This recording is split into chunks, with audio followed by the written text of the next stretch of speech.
Muy buenos días a todas y todos. Sean bienvenidos al Seminario Internacional, la importancia del análisis de datos territoriales, el cual organizamos desde Corfo como parte de nuestra propuesta de valor hacia las regiones. Mi nombre es Andrés Gálvez, jefe de la Unidad de Análisis Territorial de la Gerencia de Redes y Territorios, y seré su anfitrión y articular de esta jornada. El objetivo de este evento es compartir y analizar con ustedes el uso de los datos en la toma de decisiones y la creación de políticas públicas basadas en evidencia. Para ello, contaremos con la presentación de tres importantes expertos internacionales. Primero, comenzaremos con el Dr. Steve McFeely, director de Data y Análisis de la Organización Mundial de la Salud. Posteriormente, presentará Olivier Crozier, profesor titular de Economía Territorial de la Universidad de Neuchâtel en Suiza. Y continuaremos con Paolo Veneri, jefe de la Unidad de Estadística de la Organización para la Cooperación y el Desarrollo Económico OCDE. Para cerrar la actividad, el gerente general de Corfo, Felipe Comens, nos dará a conocer la experiencia de la corporación en esta materia. Agradecemos la participación de todos los expositores y a todos aquellos que nos acompañan el día de hoy.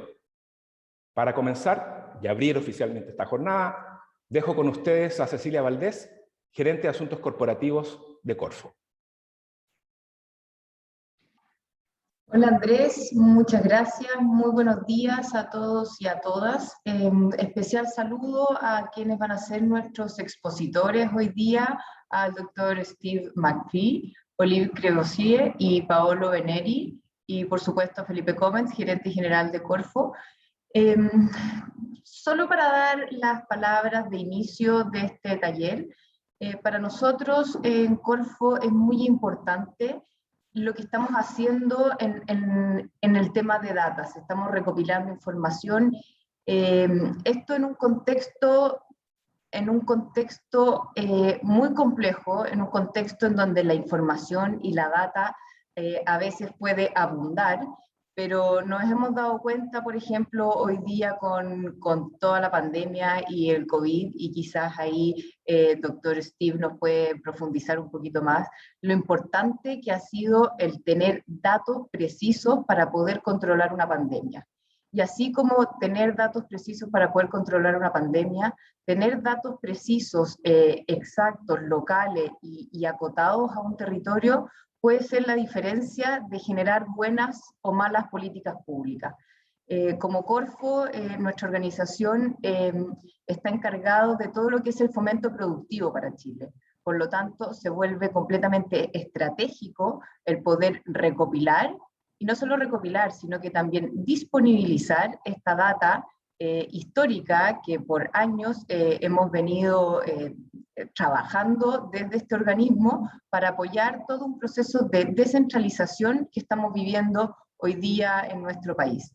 Es un proceso que va a tener varios ajustes, es un proceso largo, un proceso lento, pero que desde Corfo estamos trabajando para que esto se haga de la forma más responsable y más precisa posible.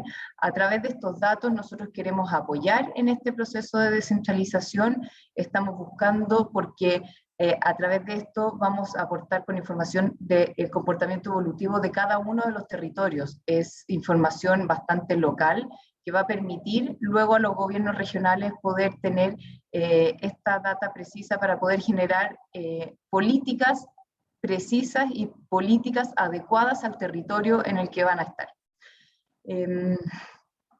No quiero extenderme más, lo más importante acá es que esto nosotros no lo estamos trabajando desde Corfo únicamente, estamos colaborando y otros organismos públicos también están trabajando junto con nosotros, estamos trabajando con el Banco Central, con el INE, para recopilar esta información, y esta información también la disponibilizamos y la compartimos con otros ministerios, estamos trabajando con el Ministerio de Cultura por algunos otros datos, así que ha sido un trabajo que hemos venido sistemáticamente apoyando desde Corfo y que hoy en día queremos ya hacer patente la importancia que tiene este trabajo a través de este taller, de este seminario internacional que es la importancia del análisis de datos territoriales. Con esto yo quiero dejar la palabra a nuestros invitados estrella, invitados internacionales que nos van a dar cátedra de lo que ha sido todo lo que es la data y el aporte de estos datos también en distintos sectores. Así que no me extiendo más, le doy la palabra ya a Andrés para que empecemos a conocer la experiencia de estos expositores. Muchas gracias. Muchísimas gracias, Cecilia. Para avanzar con el programa daremos inicio a nuestro ciclo de presentaciones. Posteriormente a cada una de ellas contaremos con 10 minutos para una ronda de preguntas. Muy importante, en el caso de que no alcancemos a responder todas las preguntas, vamos a dejar un correo disponible para que puedan enviar las consultas directamente y nosotros posteriormente al evento podamos responderlas. Comentarles que contamos con traducción simultánea, la que podrán activar en las opciones disponibles en la parte inferior de sus pantallas. Para la traducción del inglés al español, ahí les pido activar la opción Spanish dentro de la aplicación. Sin más, es el turno de nuestro primer invitado. Dejo con ustedes al doctor Steve McFeely, director de Data y Análisis de la Organización Mundial de la Salud, ONU, que nos presentará la importancia de los datos subnacionales en la toma de decisiones a nivel local y regional.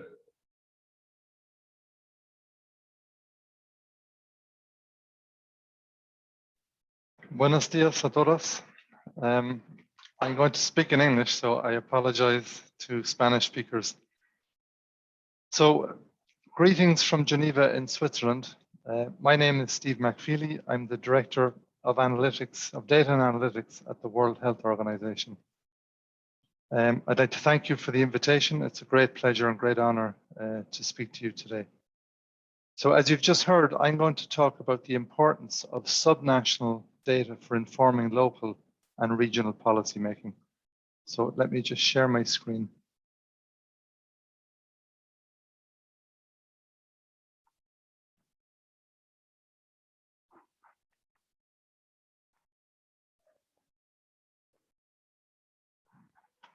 So I hope you can see my screen now. So I've spent just a quick word about who I am. So currently I work at the World Health Organization, but before that, I was the chief statistician at the United Nations Conference for Trade and Development. And before that, I was the Deputy Director General of the Irish Statistics Office. So I've spent much of my life trying to reconcile local and regional and national data in a way that makes sense, that we can help inform policymakers. So what I want to do in this talk is explain the difference and explain why it's important. So traditionally, official statistics have focused at national level and to a lesser extent, subnational regions. And this comes out of the origin of official statistics. That they were originally developed, as the name suggests, statistics themselves, that word comes from the word state. And the idea was to produce national level data to inform national policy.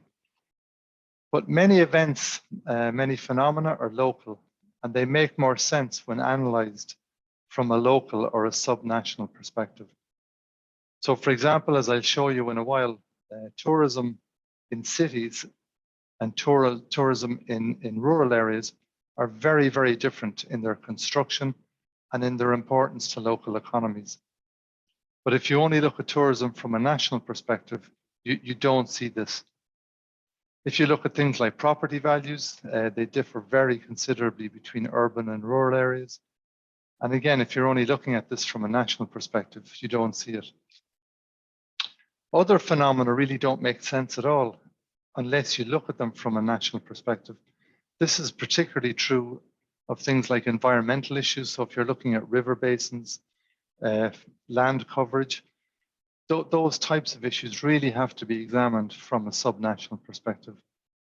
But also things like water consumption can be very different. We also see, I mean, from a World Health Organization perspective, we're very interested not so much in urban and rural, but in the difference generally between urban and peri-urban for things like slums and how the difference in health outcomes can differ even within a city. So one of the challenges when we're looking at subnational or local information is how to ensure coherency and consistency between national and subnational estimates. So what I mean by this is it's very important that the regional estimates add up to the national estimates. Oftentimes we see when people produce estimates for one region in isolation, they tend to typically overestimate the importance of that region. The other challenge is to move beyond administrative boundaries or administrative areas to look at what we call functional areas. And I'll show you some examples of this later on. Now, of course, one of the other challenges is cost. National statistics are typically less expensive than subnational statistics, so that there's a resource issue buried in this. And it also means if we look at national level, we can avoid the complications of having to reconcile multiple spatial and local and regional boundaries. But the cost then is that we lose a lot of flavor. So when data are aggregated to national level, we lose a lot of important information. So what I'm going to try and do today is one is to convince you that subnational data are extremely important to support policy formation and assessment. In the next slide, I'm going to try and convince you of the importance of what I call national data infrastructure for supporting national data. And then I'm going to try and give you some examples to show you why these are important. So I'd like to spend a bit of time on this slide. So what I'm looking at here is what I've called the fundamental pillars and components of a modern national statistical service. So there's three pillars. So there's a legal framework, there's institutional coordination, and there's data infrastructure. And in particular, so if you look down to the bottom left to the orange box, you see this thing called data infrastructure. And this is really what I want to focus on. This is really critical. In a modern statistical service, the idea of conducting surveys for every single question that you want to answer isn't tenable. It's not affordable. And it doesn't really allow you to link up discrete data. So what we realize now, there's an awful lot of power in what we call administrative data, which is secondary data that are produced by local government, by national government, by regional governments for other purposes. That these could be tax data, these could be issuing of license data, it could be water consumption information. So there's lots of information that governments hold. And Steve, if those... Steve, excuse me to interrupt. Yeah. Sorry. Sure. We are seeing that people are not seeing the screen. You are not full screen, actually. Oh, okay. Let me try again. So that we can fully appreciate the presentation. Is that better? We still see the whole window. Okay, because it's full screen on my.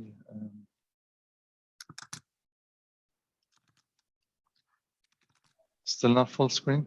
Yes. Perfect. Yes. Oh, Thank you. okay. Okay. Apologies. I don't know what the difference was. So what I'm talking about here is trying to organize the local, regional, and national government information in a way that allows us to use it. So, and you can make this model very, very complex, but in the model I'm presenting, I'm really focusing on three types of data. So that there should be a coordinated single way to map buildings. So this is some sort of XY geospatial coordinate. It could be a postcode, or it could be a detailed XY coordinate.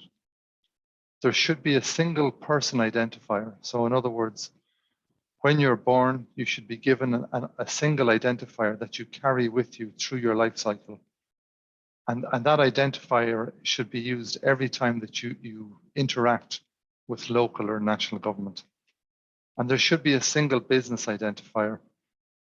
Once we have those three identifiers in place, this allows us then to connect business to people business to place, and people to place. And then we can see where people work, where they're educated, where they live. And in doing that, we can start to really link data sets in a way that gives us huge power from an analytical point of view. Now, of course, with that type of power comes risks, and this is why the green box up at the top is super important. That this is the legal framework that allows the statistical office to access these information, and it also safeguards the confidentiality of the individuals that we're analyzing. Because ultimately, we're not actually interested in the individuals. What we're interested in is aggregate patterns that are made up of individuals. And then in the blue box, we also need some sort of mechanism for institutional coordination. Because to use administrative data properly, you have to understand the data. So it's not enough to have statistical expertise. You really need some sort of geographic, and you certainly need specialist input so that you can analyze and interpret those data properly. So this infrastructure, this is not only important for developing a statistical system, but this is really important for developing an informational system in a country. So I would argue it's not just the statisticians who benefit from this type of organization, but this lends huge power and efficiency to governments, because it allows them to understand what's going on in their own country and in their own region. So anybody interested in this argument, it's more teased out in the paper I've cited there. So just as an example, before I move on, like to give you an example of why this would be important, we saw during the outbreak of COVID in a lot of countries, governments were struggling to understand where populations or at-risk populations lived. So they understood that elderly people were more at risk of COVID than younger people. We understood that people with comorbidities were more at risk than healthy people. The difficulty was governments didn't know where those people actually lived. And that meant, in terms of vaccine rollout, it was very difficult to target populations in an efficient way because they knew who they wanted to target. The difficulty was they had no idea where those people lived. So if you had a person registration system, that would greatly facilitate in an emergency when you're trying to deal with something really important. So let's move on to an example where I can show you how you might use some of this data. So here I'm showing you an example from Ireland. So this is a map of Ireland. And what I'm looking here is at administrative boundaries. So what an administrative boundary is, it's a boundary that's set up by local government or national government. And it's used basically for kind of regional populations. So in this case, we're looking at what we call counties. And one of the problems typically, when we look at tourism statistics, it tends to tell us the number of people who came into a country and the amount of money they spent and the number of nights they spent. And that's generally what tourism statistics show us. They don't really tell us a whole lot about where tourists went and what the value added was to each of the local economies and whether tourism is important or not. So in this example, I've used what's called a business register, which is a register of enterprises or businesses in a country. And I've looked at tourism from the supply side. And in doing that, I can not only look at the importance of tourism to business and to the economy, but I can also look at where the activity actually happened. So in the circle I've just highlighted, when we look at it from an enterprise point of view, this is Dublin, this is the capital city. And about 1/3 of the population of Ireland lives in this little circle. And what we can see is that there's a huge cluster of tourism enterprises centered in the capital city. And we see, so we see that the number of enterprises relative to the overall enterprise population is quite important. But what we also see is out in the west of Ireland, which are quite rural areas, is that in relative terms, the number of enterprises in tourism industries are also very important to these regions. That in itself isn't surprising because we know these are tourism regions, but this is a relative measure. So we can see that tourism industries are very, very important to some of these rural areas. Now on the other screen, when we look at the blue, we're now looking at this from an employment perspective. And what we see is that even though in Dublin, in the capital city, we have a lot of tourism enterprises, the employment they generate relative to that regional economy is very small. What we see in the rural areas, the employment generated by tourism industries relative to that local economy is super important. So we see, when we start looking at kind of more measures, we see that tourism in relative terms is much more important to the rural areas than it is to the big urban centers. And that doesn't come as a huge surprise, but what it allows us to do now is to quantify that. And we can also look at this from a value added or a turnover perspective. Crucially, when we dive into the enterprises, if I spent more time looking at this example, we can also see that the enterprises are very different. So in the capital city, we have big stadia where we have sports events, we have big conference centers, and we have a lot of airlines, a lot of international pubs and restaurants. What we see in the west of Ireland, in the rural areas, is we see much smaller businesses. They tend to be small restaurants, small hotels, B&Bs, very little multinational activity. And that's very important when we think of things from a value-added perspective, because it means much more of the money generated in these small local areas stays in the local economy. In Dublin, where we have large multinational enterprises generating a lot of this money, there's much higher leakage out of the economy. So by understanding the type of enterprises that are generating the employment and where they are, we can see the relative importance to the different regions. And from a policy perspective, this is super important, because otherwise, if you target simplistic indicators like as a performance metric, let's bring in X million tourists into Ireland every year as a target, it's a really kind of inefficient target, because it really doesn't tell you about the benefit to the economy or where that benefit is taking place. We can also see an employment in the Midlands. While it's not so important, we can see that tourism generated by tourism industries in the Midlands is very, very important. But yet when we look at the enterprises, we see there's still relatively few tourism enterprises, which just shows you how undiversified and weak those kind of midland economies are. So this is a slightly more technical example. So this is using input-output tables, but regional input-output tables. So again, if we look at Ireland, so if we start up with the map, I've split the country into two regions. The dark green region, the southern and eastern region, is the wealthy economy. And the light green western region is the poor economy.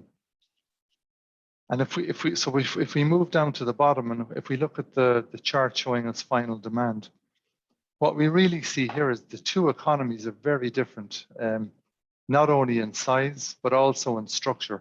So the economic configuration of the two regions is very, very different. And from a policy point of view, that's really important, because obviously if you're trying to generate and develop two economies, if they're different in structure, the policies must be nuanced to reflect that. So if we look at the regional contribution to gross value added, which is the chart on the bottom right, we can see a few things straight away. First of all, we see the dark green economy. It's much, much larger and it's much wealthier than the light green region. We also see, when we look at final demand, which is the bottom left chart, that the rich region is much more focused at international trade. So a lot of their exports are to the rest of the world. Whereas we see for the poor region, the light green region, their exports, much more of their exports are focused domestically. So in other words, they're trading with their next door neighbor. So they're trading with the rich region next door, but they're doing relatively little trade internationally.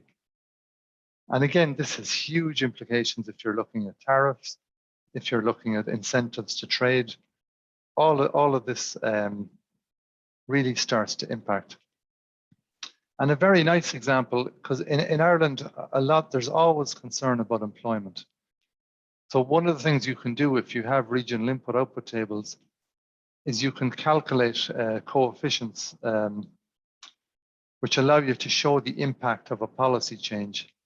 So here what I've done is I've calculated employment coefficients, both direct and indirect, for the two regions.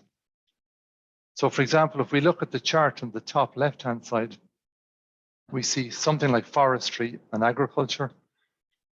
We see the employment coefficients are very high. So what this is saying is if I invest 1 million euros into the southern eastern region or into the BMW region, this is the typical employment payback I can expect. So for every $1 million or every €1 I invest in the southern eastern region, I can expect to generate between direct and indirect employment almost 20 jobs.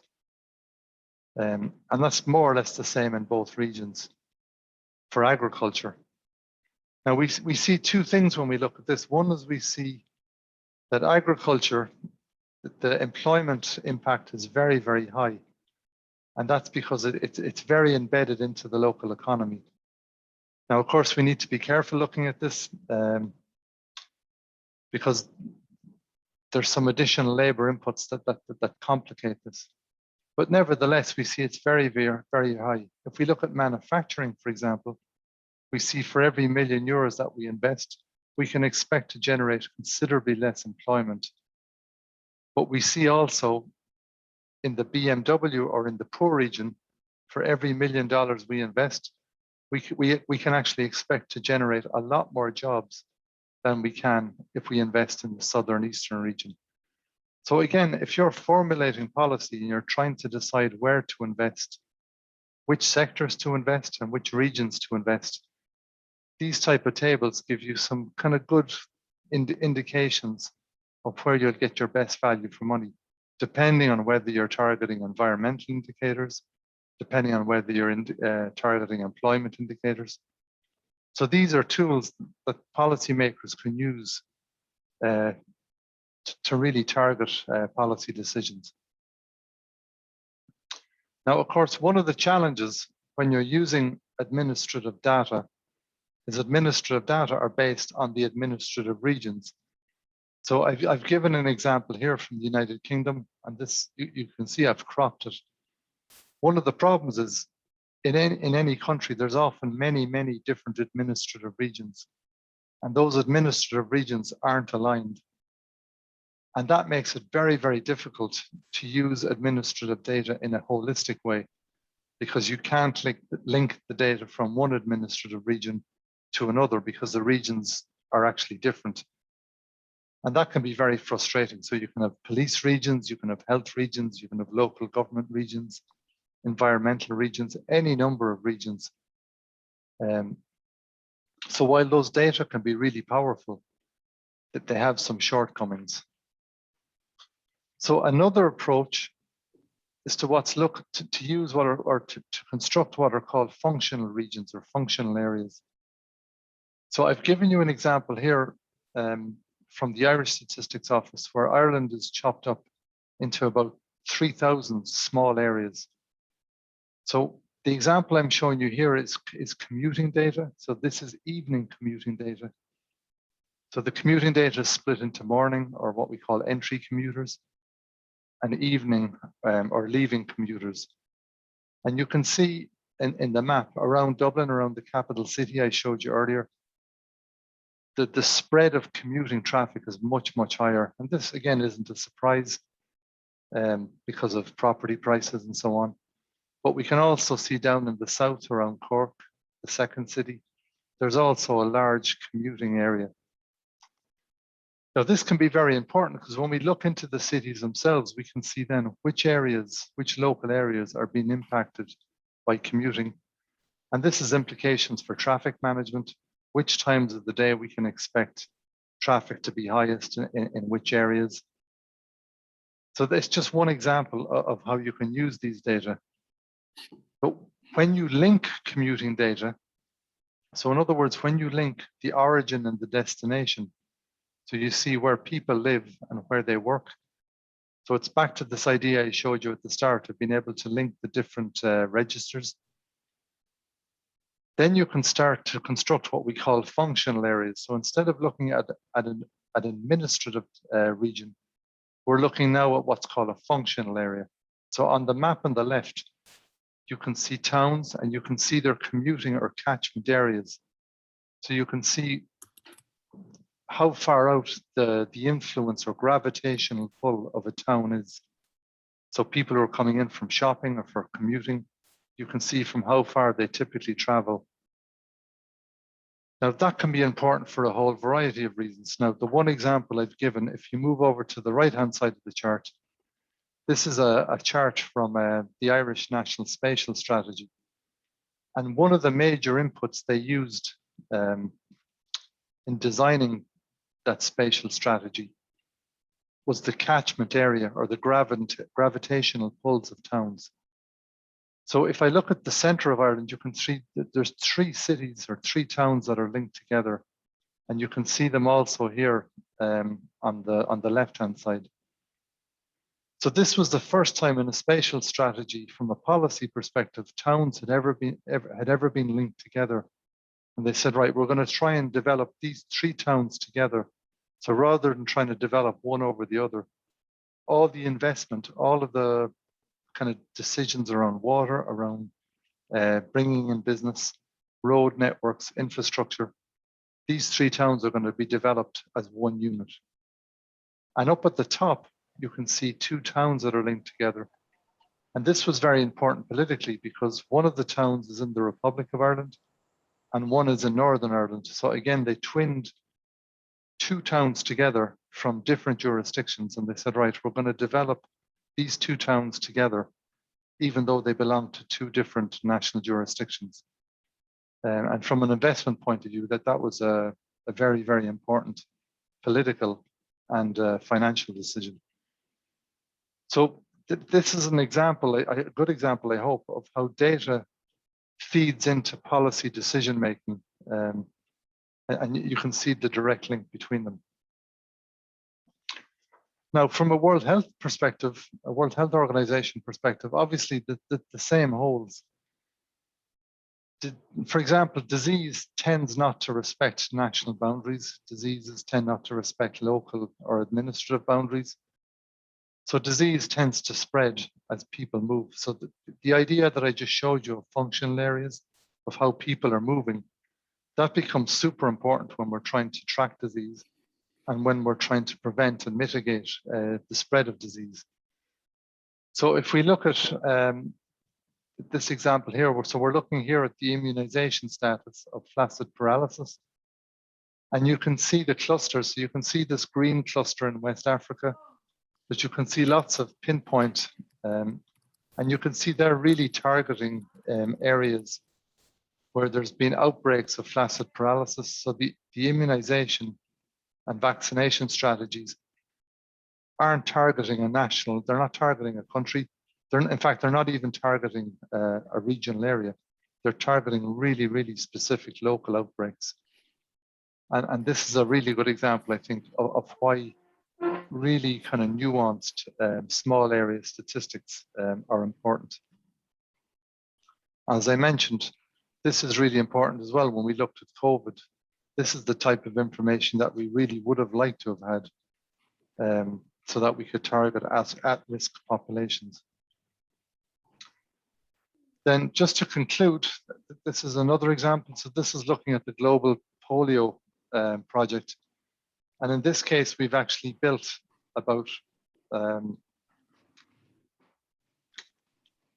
a large number of small administrative areas in each country. So you can see for each region, we've constructed thousands and thousands of administrative units. So we divided the world roughly into about 50,000 units.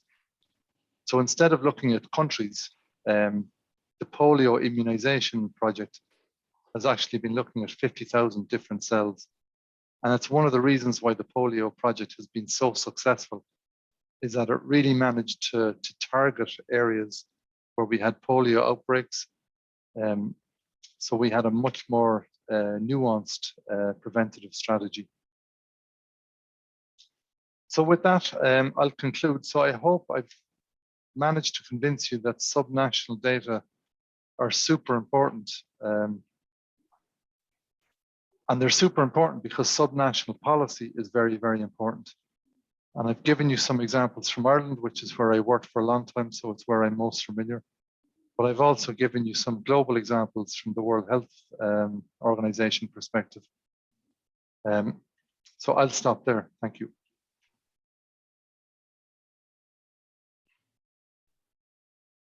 Muchas gracias, Steve. No sé si tenemos alguna consulta para Steve o damos un pequeño receso para seguir de unos 5 minutos para seguir con la actividad, con nuestro próximo expositor.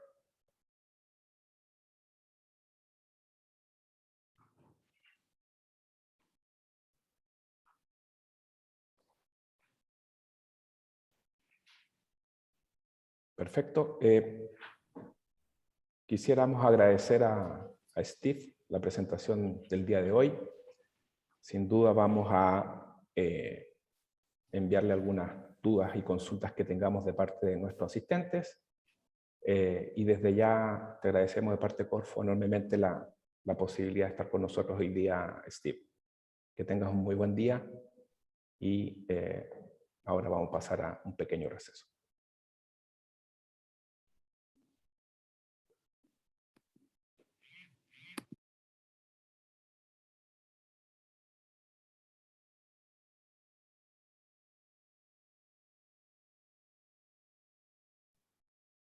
A question from Paulo. Sí, acá estoy In the viendo. chat about the spatial level of the polygons. So I don't actually know the actual dimensions, but I can get them. But they are published, Paulo. So if you want them, I can direct you to the polygon map, and you can see what they are.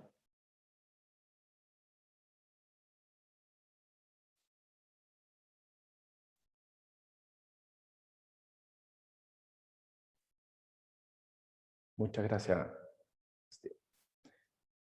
Bueno, vamos a dar un pequeño receso de unos 5 minutos para continuar con el programa del día de hoy.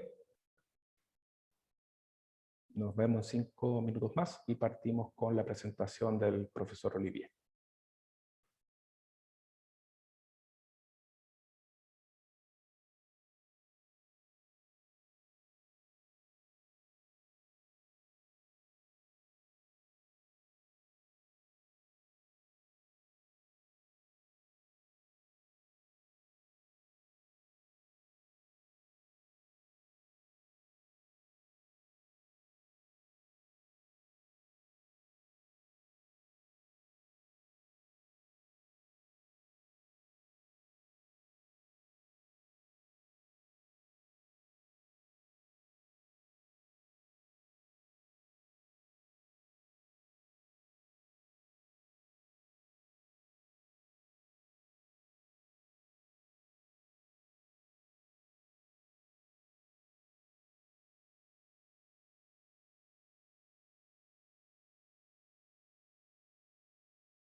Bueno, continuando con nuestro programa del día de hoy, pasamos a la segunda presentación de esta jornada. En esta oportunidad nos acompaña Olivier Crozier, profesor titular de Economía Territorial de la Universidad Neuchâtel de Suiza, quien nos compartiría el caso de su país y Europa en políticas de innovación y desarrollo territorial. Adelante, Olivier. Gracias. Thank you very much, Andres. Can you see me? Can you hear me? Everything is okay? Thank you very much. So yes, thank you for your introduction.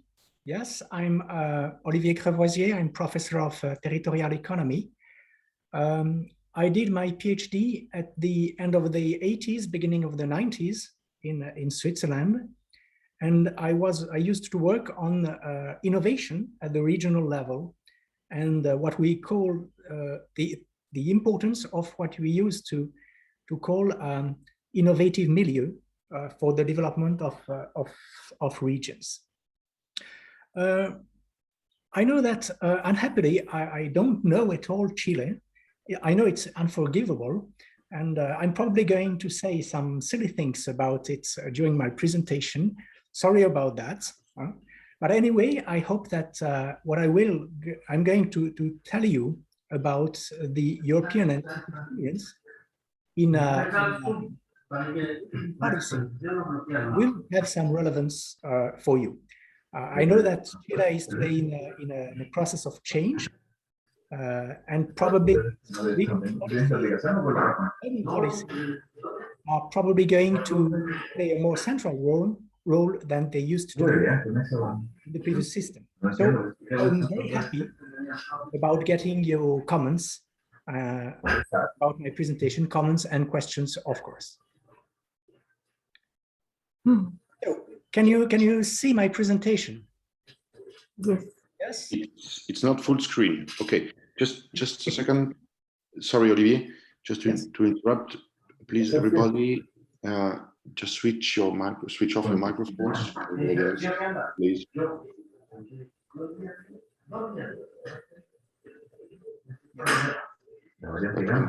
This. We have a microphone. Okay. Okay. Perfect. Thank you very much. So, just to introduce the content of my presentation, I would like to make a very brief and overview of the history of regional policies in Switzerland and in Europe. Okay. So during the 60s, 70s, 80s, and so on and so forth, regional policy was mainly intended as a redistributive policy. During those years, there was growth in nearly all countries, but this growth was not taking place everywhere. It was mostly taking place in central regions. So the idea of the regional policy consisted in building infrastructures in lagging regions so that people stay there and that company comes there, and let's say so that growth can trickle down to these lagging regions. Okay, it was the idea of redistribution. During those years, there was absolutely no link between, on the one hand, regional policy, and on the other hand, innovation policy and technological policies. Okay, at that time, science policy was dedicated, for example, to nuclear research or to space research, that kind of stuff. They were totally disconnected from the regional issues. Then came the 80s. And during the 80s, you know, it's a period of deep changes. It's we had, of course, neoliberalism. We had a certain number of opening of the economy. And especially we had, of course, the opening of the markets of goods and tradable services. It became that famous global, so-called global market. At the same time, we had the free circulation of capitals, and we had the development of international financial markets. Okay, so various openings that, of course, had huge importance for regions. And the 80s is also a period when traditional industrial regions were in deep crisis. Okay, and the regional issue, the main regional issue during that period was about the restructuration, the renewal of these regions where there was a deep unemployment, big poverty, social problems, environmental problems, and so on and so forth. Okay, and what did people do at that time in order to find ideas about what to do? They looked at successful regions, and I'm sure that you've all heard about Silicon Valley, for instance, and other high-tech regions. And you've probably, most of you have also heard about, for instance, Italian industrial districts, those specialized regions in Italy that started to export a lot of consumer goods, like garments, like tiles, like music instruments, and so on and so forth. And they were highly competitive, highly specialized regions, and highly innovative. Okay, and during the 80s, it's really the coupling between, on the one hand, regional development, and on the other hand, innovation policy. These things are more and more articulated, and there were many theories explaining this kind of phenomena. Then we go on in globalization. Other elements come. We had during the 90s and 2000 a much more intensive circulation of knowledge. Of course, thanks to internet, thanks to the mobility of qualified workforce too. Okay, so the question was no longer about what kind of knowledge should we develop in our region. The question was much more about how can we integrate knowledge that exists elsewhere, that we can mobilize, and thanks to which we can innovate in our region. And if during the 80s, beginning of the 90s, the most central knowledge used to be engineering knowledge, microelectronics, computer science, that kind of stuff. Later, during the 90s and 2000, the focus was very much on culture and creative industries. I mean, communication, events, design, knowledge-intensive business services, and so on and so forth. And these activities grew, and innovation was very much centered on them. So, and now some elements about what's going on today. The territorial policy today has absolutely to deal with sustainability issues, grand challenges, the question of climate change, the question of the energy transition, the questions of international migration, the question of the agroecological transition and food, and questions about food, and so on and so forth. So these are absolutely central for regional policies, and I'm going to tell you a certain number of things about that. So what we can say is that during this development, okay, this development occurred, and it developed in several steps because globalization developed in several steps, okay? During the 80s, it's mainly technological, 80s, 90s, technological innovation. During the 90s, 2000, it's very much cultural innovation. By cultural innovation, I mean new products, new services, new activities, new experiences for consumers that are sold on the market, okay? And today, it's very much what we could call social innovation. I mean, projects, solutions, activities that try to find solutions, or at least to contribute to sustainability issues. Innovation that are not always economically self-sustained, okay? That have to combine not only the economy, but also public support, that have to combine some kind of sponsoring and so on and so forth, okay? As you can see on this graph, regional policies are, it's not because you have a new layer, then the former layer disappears. Today, the question of the redistribution, for instance, between regions is still important. So it's much more a superposition and the complexification of regional studies that occurred rather than, let's say, different periods. Okay? So let's take part one, the first layer of the 80s.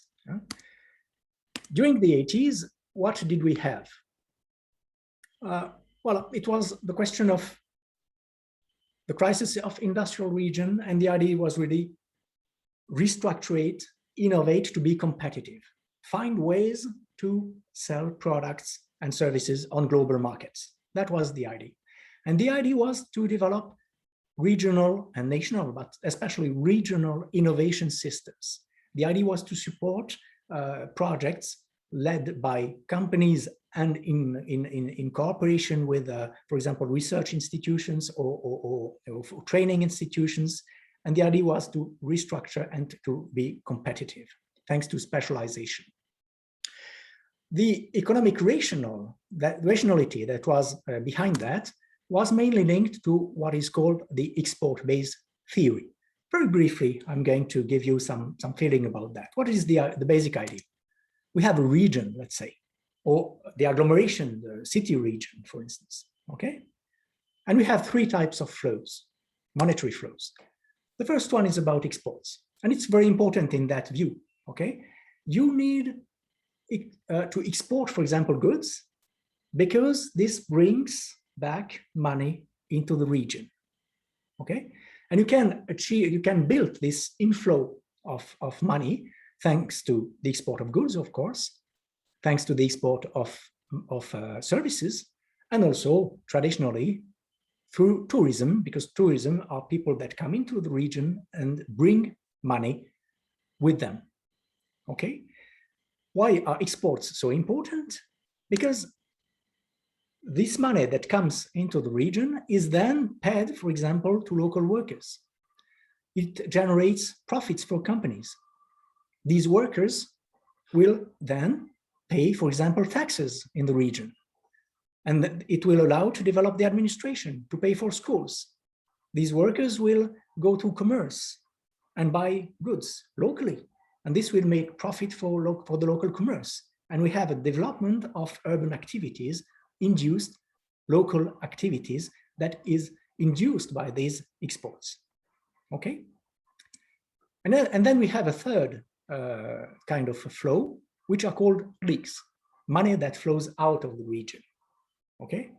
For example, you are a worker in the region, you go to a garage and you buy a car. This, of course, will generate some money for the garage. But then the garage, of course, has to buy the car generally outside of the region. So there is money that will flow outside. Well, in this vision, innovation is mainly seen as a way to develop exports, new activities that generate exports, or a way to increase the value of regional exports. Okay, that's it.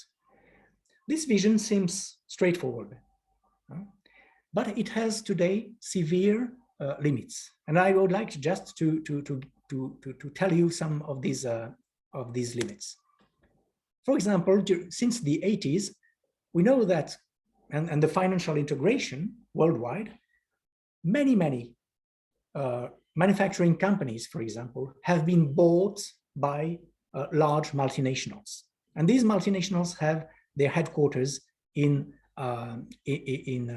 financial centers, okay? So today, if a local company generates profit because it is innovative, because it is entrepreneurial, these profits is no longer invested in the region.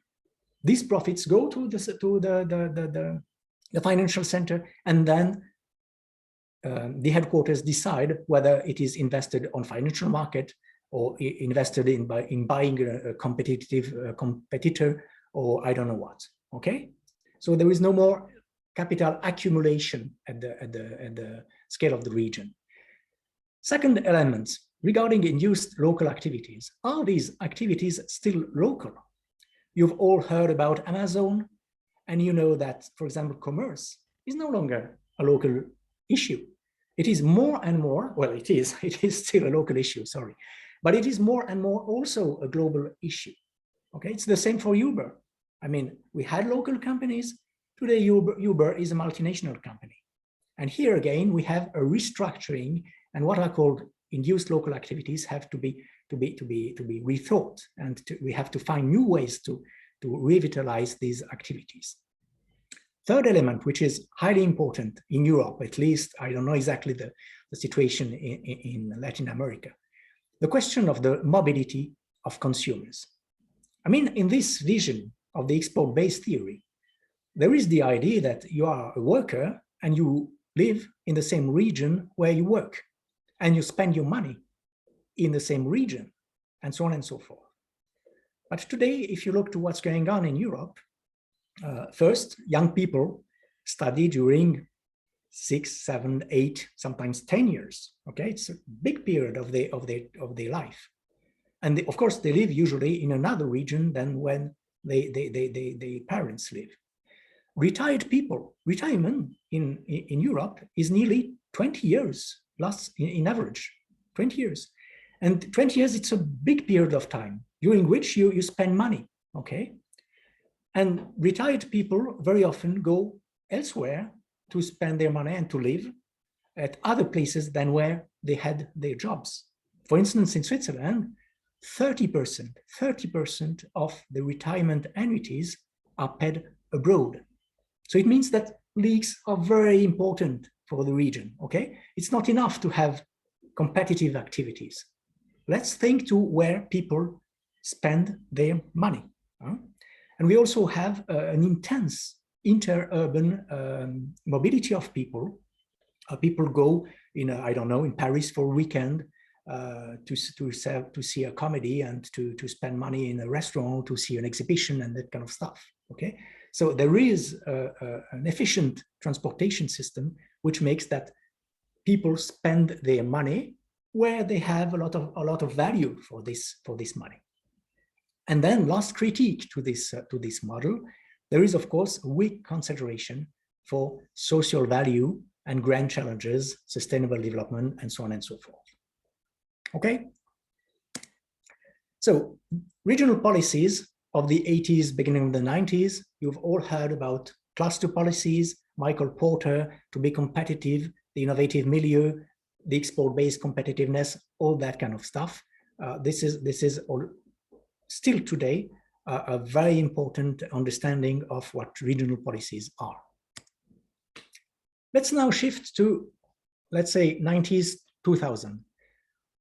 What becomes very important there is the opinion. We are in an economy of the opinion, okay? Let's take an example, quinoa. Quinoa used to be, I don't know exactly the history, you know it much better than I, okay? It used to be produced and consumed in some regions in Chile, for instance. And then some chef started to use quinoa in their to prepare their menu, and they spoke about it in newspapers and in transmissions on TV and so on and so forth. And then you had books that were written about quinoa, and then you had many articles in female magazines, and it was considered as a healthy food and so on and so forth. It becomes a part of lifestyle, okay?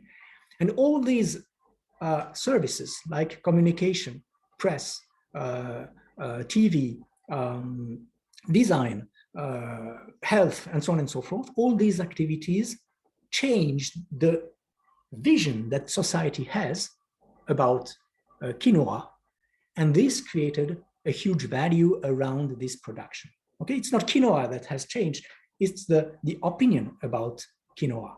So market has become, innovation has become more and more a question of the view you have on things rather than on things themselves, okay? And cities and regions are becoming places where kinds of experiences, life, activities are taking place, activities that generate value. Let's take a second example except of quinoa. Let's take the example of watches. I worked a lot on the watch industry, and the watch industry is located mainly in a marginal region in mountains in Switzerland, border regions called the Jura. It's usually described as a worldwide success after a tough crisis in the 70s and the 80s. What is interesting with watches is that it is a useless good. Useless, because we all have a smartphone which tells us exactly in how many minutes we have an appointment, okay? So why do people still buy watches? It's because watches are no longer a functional good. It's not an answer to some kind of need. The watch industry is a cultural industry. The watch industry sells you authenticity, okay? It's authenticity, and you can see it on this graph because the main technology that is used today is mechanics. So it's a way back in the history of technology. Of course, electronic watches are much more accurate. They are much cheaper to be produced, but they do not provide that feeling, that value of authenticity, okay? In order to understand the link with regions and cities, we are going to have a look to the way this watch industry is organized. We have a first space, which is the space of the authenticity construction. Let's take this example in the mountain of the Jura. If you buy an expensive watch, you will be invited to visit the company where it is produced. You will have the opportunity to speak with workers. They have learned some English, okay? And these companies have built museums and have exhibitions, yes? And you can visit them. And there is a whole system, local system with local museums, with hotels and that kind of stuff that allows people to come and have a feeling of this authentic place where watches, mechanical watches are produced for centuries, okay? We have a second kind of space. For example, in Moscow or in Dubai, and I'm sure in Santiago, there are beautiful shops where you have people who sell these watches and who know a lot of things about watches, about the history of watches, the technology of watches, and so on and so forth, okay? And they organize events. They have probably clubs of aficionados. They organize also courses in order to know about the culture of watches. Because of course, people, who is going to buy a watch which costs, I don't know, 10,000 euros or 100,000 euros? Only people who have some understanding of it, who can understand why you pay such a big amount of money for that kind of stuff, okay? So there is a need to share a cultural background if you want to sell this kind of good. And we have, so it's a territory of diffusion of the watch culture. Third kind of space, it's what I was speaking about, the question of creative industries, of events, of communication, of design, of luxury, and that kind of stuff. And here we have a third kind of space, which is a space of cultural co-creation, okay? We need a specific space to see the development of these activities. And there is a network of cities and places that contribute to this. For example, in Singapore, there are many magazines about watchmaking, many. In these magazines, you find many elements about Asian lifestyles, okay? Because they are very important to understand, to produce watches, okay? And of course, these magazines contribute very much to the co-creation of the value of this industry. And what you can see on this graph is that you have a circulation of knowledge, of people, of goods in this network, and it's a deep interaction between producers and consumer. Value is constructed in between by these interactions. We are no longer in the previous model where we had local production, local innovation that were sold on global markets, in differentiated global markets, okay? No, here we have a network of production and consumption with a diffusion of a background, of a cultural background that allows the development of the value, okay? Next step, the question of sustainability. Today, sustainability is absolutely unavoidable. And it's a big issue for regional policy. What is important is to construct socioeconomic value. I have told you that we have to face now issues, great challenges that are not going to be solved just like that, okay? Fundamentally, the spatial organization is like this. We have the global scale and grand challenges, climate change, the energy transition, migration movements, and so on and so forth. Okay, all these big challenges ask for solutions or for contributions, let's say. And in each region, in each city, people are wondering, what can we do about that? Okay, and so they are going to formulate answers to imagine projects, to mobilize resources, people, private means, public means, associations, media. They are going to create debate and to discuss about that and to implement a certain number of projects. Okay, these projects most of the time have an experimental dimension. I mean, they are usually not always self-sustained economically. Okay, they are attempts to contribute to solve these big challenges. Okay, and the idea is that with time and with the multiplication of these projects everywhere, at the end there will be some kind of improvement about sustainability. Okay, I'm just going to give you some illustration of this. We have made surveys about the pilot and demonstration projects in Switzerland in the field of energy. Okay, so pilot and demonstration projects are developing in agriculture, they are developing in manufacturing, they are developing in the building industry, and so on and so forth. Okay, we have plenty of experimentation, yes. Here are illustrations in the field of energy.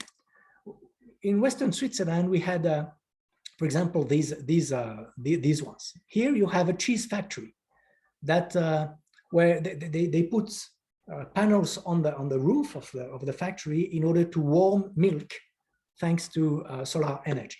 Okay, here we have very interesting projects, which was involving warehouses, huge warehouses, deeply refrigerated, deeply frozen, okay, at minus 25, minus 28 degrees. And the idea was to use these warehouses as buffer for the production of renewable energy, like solar energy or windmills and that kind of stuff. Okay, this production is not regular, and you can use it to go deeper in to have a deeper temperature in these warehouses. And when you have no energy production, you can let the temperature go a little bit up from minus 28 to minus 25, and this represents huge quantities of energy. Okay, and it can act as a buffer. So what you can see on these projects is that very often it's not a question of high tech. Very often technologies are not that complicated. They are available. Okay, the question is much more about, yes, who is going to make the project? Who is going to be an entrepreneur, to get engaged in this project? Who is going, and how are we going to write contracts? Because we have to share responsibilities, we have to share the costs, we have to share the possible gains of these projects. Okay, so it's very much a question about local entrepreneurship and the capacity and the volunteer, the willingness to achieve these results. Okay, plenty of such projects that have this experimental dimension. Next step, I'd like now to make some synthetic consideration. I have spoken a lot about value construction. Value construction is not the construction of monetary income. It is in relation with monetary income, but it is not exactly the same thing, of course. And I would like now to insist a lot on the idea that regional policies deal with the construction of territorial value. We need really to focus to the region as a whole. Let's take the example of a region where we would have a very big factory, that exports worldwide its product. It's highly competitive.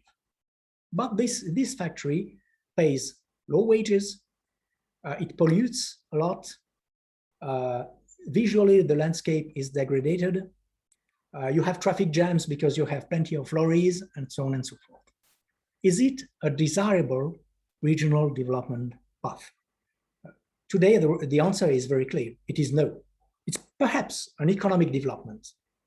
But what you gain on the one hand, you lose it in the region on the other, because you degrade the condition of living. Okay? This is very important. So today, to focus on territorial value means that we have to deal with the complexity of local activities. Let's take the example. The region is not only a productive region, a productive place, or a place for innovation, for exports. The region is also a consumption place, a place where people live, a place where people have to find services. Okay? And these activities are, of course, dedicated to extra local demand, like for exports or tourists, but they can also be, the activities have also sometimes to answer to local demands, and that's also very important. Okay? And the issue today really consists in being competitive, being attractive, developing short supply chains, and of course, having local activities that are relevant for the local population. So what we have to do is to coordinate those policies locally. I mean, economic development agencies, for instance, have to deal with planning agencies. Because if you only make economic development without being attractive for people, it's useless. Okay, you need to be attractive for people. So you need, for example, to have a good planning in a region, because it's part of the general development of the region and it contributes to competitiveness. Okay, same thing for tourism. If you only have tourism in a region and then you have barriers and walls to isolate the tourism cluster from the rest of the region, it's not a good thing. It's over tourism sometimes, okay? So it's not a good thing from a regional development point of view. So we need locally this cooperation between these policies. Let me give you an example of this. This is a company, chocolate producing company, exporters worldwide, a family company. It's located in mountain area, and it used to be a classical manufacturing company. And now they have built, on the other side of the road, where they have the factory, they have built a visitor center. And it's a very nice visitor center where you have an interesting museum, exhibitions, not only about the company, but also about regional industry, about chocolate and granola, and so on and so forth. You have places where you can do workshops with classrooms, with children, and with some kind of associations, yes? You have a boutique, you have a tea room with plenty of pastries, and so on and so forth. You have plenty of activities that are generated by this visitor center. And of course, it contributes to tourism, it attracts a lot of people.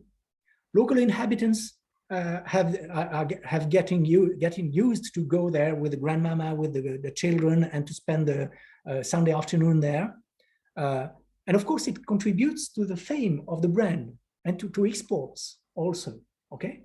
So there are plenty of, and it contributes also to local identity. So there are plenty of aspects. It's a multidimensional development projects, and I think it's the kind of projects that need to be supported today. So just to conclude, we had several steps in globalization, and regional policies evolved in parallel. First, the liberalization of goods and services, the liberalization of the movement of capitals. Then knowledge became available thanks to internet, thanks to the mobility of qualified workforce. Then consumers have become more and more mobile, and it is even more the case today with the homework, okay? You can work through internet, which means that you can live in some place and have your job in another place, which makes the attractiveness of a region much more important than it used to be before, okay? And today we have also this integration of regions on internet, where they display some kind of image and reputation, and they are in competition to attract capitals, to attract people, to attract expenses, and to attract investments, okay? And this is a very interesting new shift also, because this reputational shift is quite crucial. Then the economy has also shifted. It is today a system of socio-cultural value creation. And I remind you that it is the opinion of society that attributes the value to some goods, to some activities, to some companies, and so on and so forth. Large companies, for example, are highly attentive to their reputation. They have plenty of people looking on the internet what is said about them, okay? Because there are reputational issues that have become absolutely crucial. So the main resource is the opinion, the opinion of individual and the collective opinion, of course, and the knowledge of consumers. If people know something about what you are doing, it's a resource. It's crucial because you can work with them and increase the value of your activities. And today, the economy is seen as a system which has to contribute to sustainable issues, to great challenges, very clearly. And if companies do not that, then they can go in trouble. And finally, what cities and regions are not only places of production, but also, and more, places of life. And it's very important to look at both these aspects. And they are becoming more and more stages, let's say, for experience and experimentation of new solutions. Okay, thank you very much. I have finished, and I am looking forward to your questions.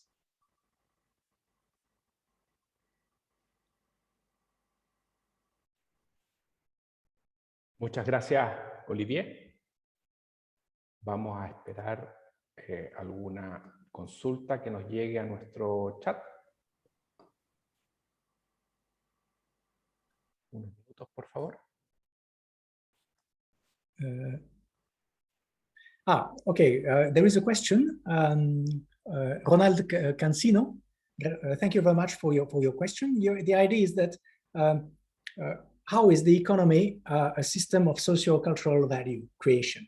Okay.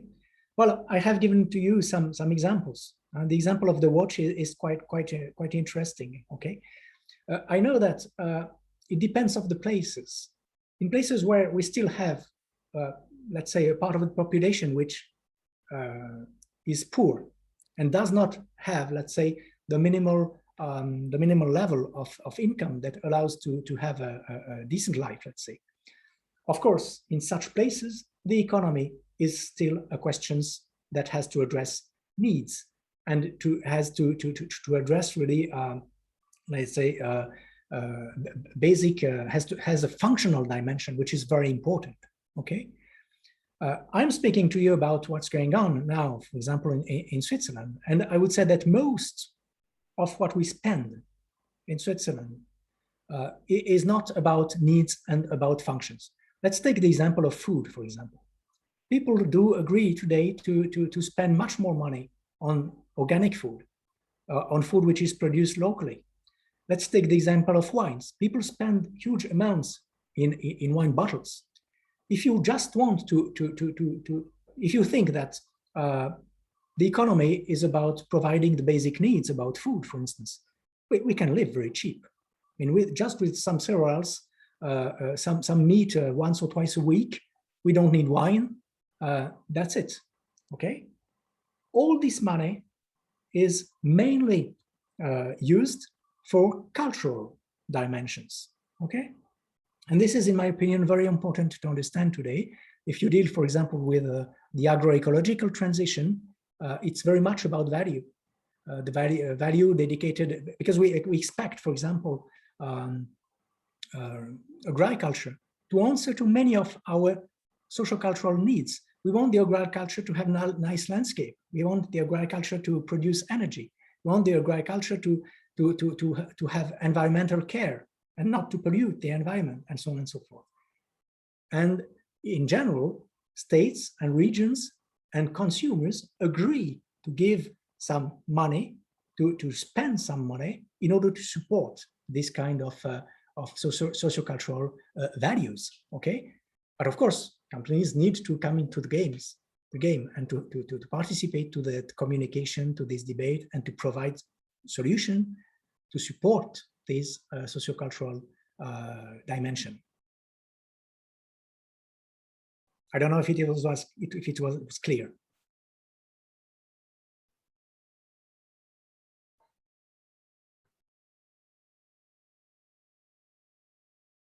Muchas gracias, Olivier. Me indican que sí, que quedó claro la respuesta, así que muchas gracias. Bueno, vamos a cerrar este bloque, vamos a dar 5 minutos de receso nuevamente. Vamos a agradecer la presentación y el tiempo que nos ha dedicado Olivier a esta jornada. Sin duda muy interesantes los temas que nos tocaste y sobre todo la historia de cómo han sido las políticas de innovación y territorios en la Unión Europea y particularmente en Suiza. Muchas gracias, Olivier. Thank you very much. Entonces, volvemos en 5 minutos para ir a la penúltima presentación del día de hoy. Pequeño receso.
Perfecto.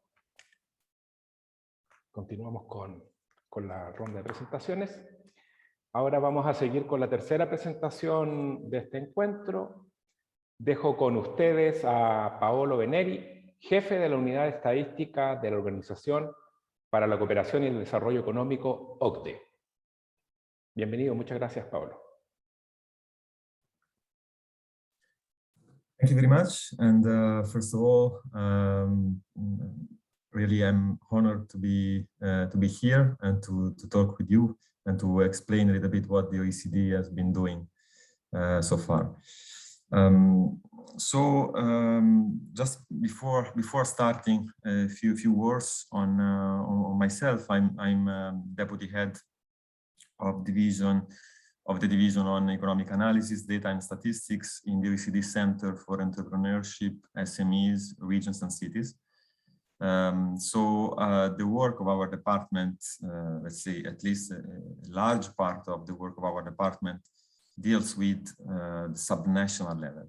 So we work a lot on the regional development policy, urban development policy, rural development policy, and also all the data work that support this type of policy work. First of all, I will share my screen. And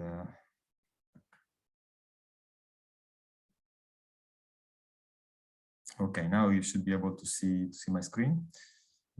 In case there is something wrong, just let me know.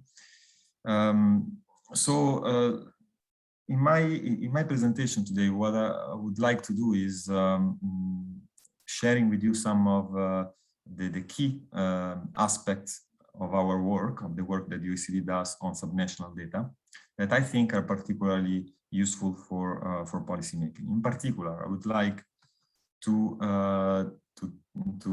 talk about four main things. The first one is highlighting why subnational data is important for policymaking.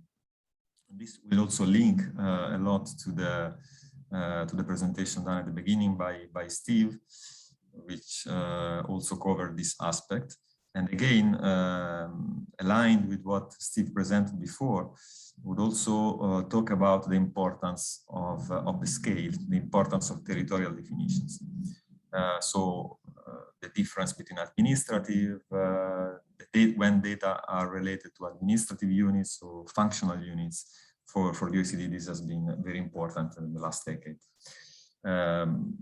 So why it is important? Why it is important to work at the right scale, and also which indicators. So what it is important to measure at a subnational level in order to support policymaking.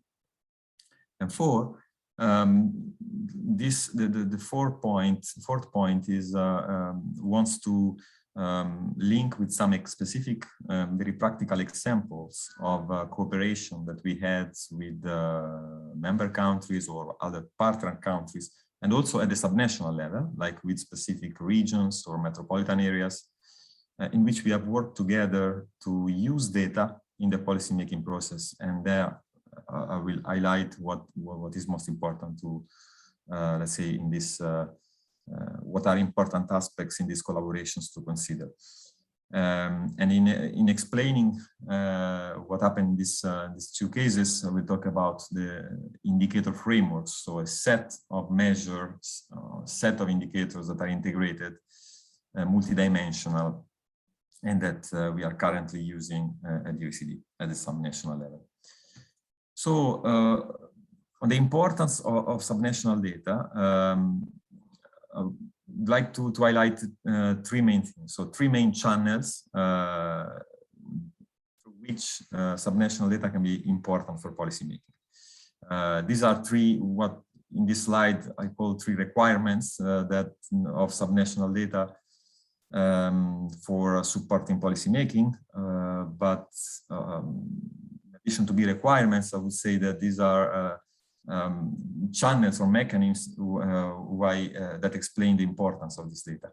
The first one is that at the subnational level, it is important to subnational indicators, statistical indicators and data are important to capture the local reality. And in order to do that, they must capture the reality at the right scale.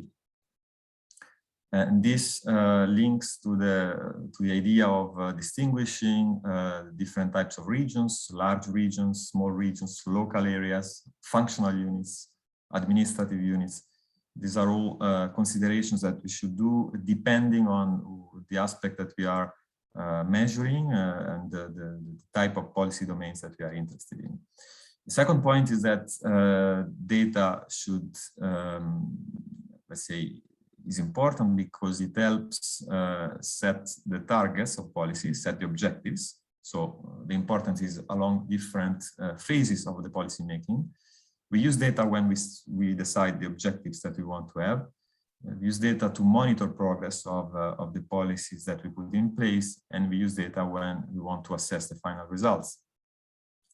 Therefore, already at the beginning, ex ante, when we choose the indicators and data, you should have this in mind and make sure that the indicators are allowed to make this monitoring and these different steps. And third point, which is not less important, but actually links to the examples of direct collaborations with countries, regions, and cities, is that data should be able to support a dialogue across levels of government, across policymakers in different, let's say, policy domains, in order to decide, let's say, priorities, in order to identify the issues that policymakers want to tackle, etc. So indicators and data are a tool for dialogue, a tool for discussion and design together an integrated, let's say, policy strategy or policy package. So these are three important points that I wanted to highlight at the beginning. So now, what does the OECD do in terms of the subnational data work? Our department, in particular, I mean, is very active in this domain. First of all, we have, of course, a way to interact with the countries, with all the governments that are member countries, but also of other partner countries, and also at a subnational level. An example is the committee that we have on regional development policy and its specific working groups. One of these is what we call in this slide WPTI, which is the Working Party on Territorial Indicators. And this is a network, formal body of the OECD that is composed of representatives of all member countries coming from either regional development agencies or national statistical offices. For example, in the case of Chile, also colleagues from INE participate regularly at the meetings of the territorial indicators group. And in this type of meeting, this is the occasion in which we test new indicators, we discuss the work that is done, we share data at the subnational level, so the specific countries send us the data with which we use to build our data evidence and databases. So we have an important work on networks and community, but also, as I said at the beginning, the importance of the scale. We have done extensive work on the geographical definitions. So there is a full strand of work on understanding what is a city, how we draw the border of a city, what is a region, and how to classify regions depending on the type of settlements that they have. And this to make sure, again, that indicators are comparable when we make international comparisons. Then we put together databases. In particular, there are two major statistical databases that we put available, covering all OECD countries and some partner countries. So Chile is, of course, appears in these databases. So we have data at the regional level and data at the metropolitan level for all countries, including Chile. We have that we use to produce our reports. One of the most, let's say, the regular report that we publish using subnational data is regions and cities at a glance. And then, as I will show you in a few minutes, we also have some specific visualization tools, so websites that are interactive, that are user-friendly, and then people can explore to visualize the data profile of a specific region, specific country, always with a subnational perspective, depending on the topic that we are discussing. So, in order to talk about the scale, I said at the beginning that the scale for subnational data is an important aspect to consider. And this is for two reasons. One is for international comparability. As the OECD, we don't focus on one single country, but we always need to make sure that what we measure in a country is comparable to what we measure in another country, because this is a learning process. Then the comparison allows a learning process for everybody. And the second reason why scale is important is that to avoid the risk of misinterpreting data. So some indicators have to be measured within administrative boundaries. For example, what we call regions, which are administrative tiers of subnational governments. Sometimes they are associated to specific subnational governments, sometimes not, but they are, let's say, administratively defined, often relatively large compared to what a city is, and often they have government responsibilities. Other indicators should be computed at more functional scale.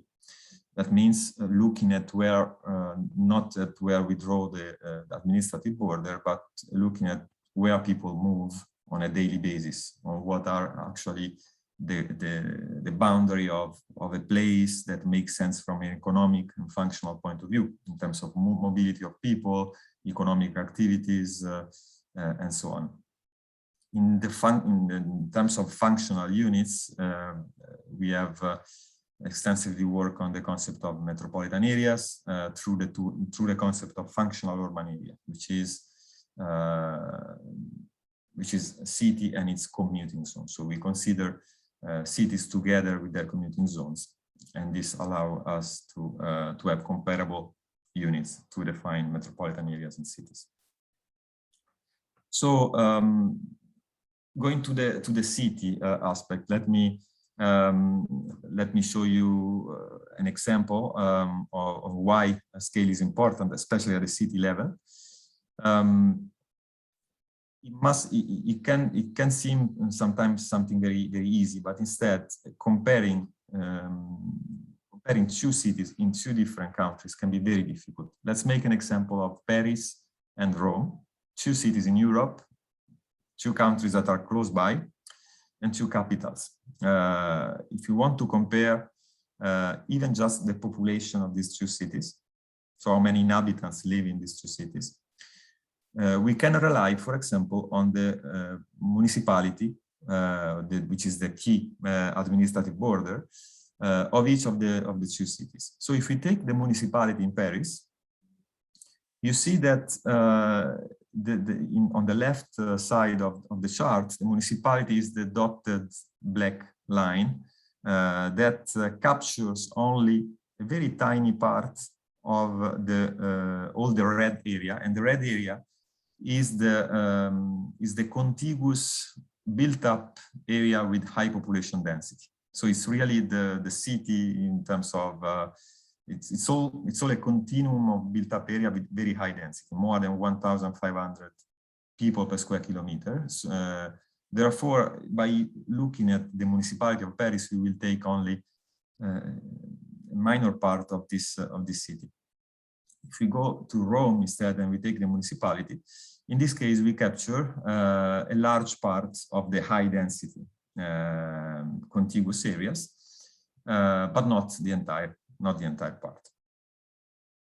So even just for this simple reason, this helps you understanding why it is important to have a functional approach. For example, if you want to measure population growth, if we don't adopt a functional approach, we will lose, for example, we could misinterpret the population growth or population decline, because population is growing at the periphery and is stagnating or declining in the main center. And so we think that the population is declining, but instead population is growing and perhaps even fast. But it's just the fact that we are not capturing the right scale.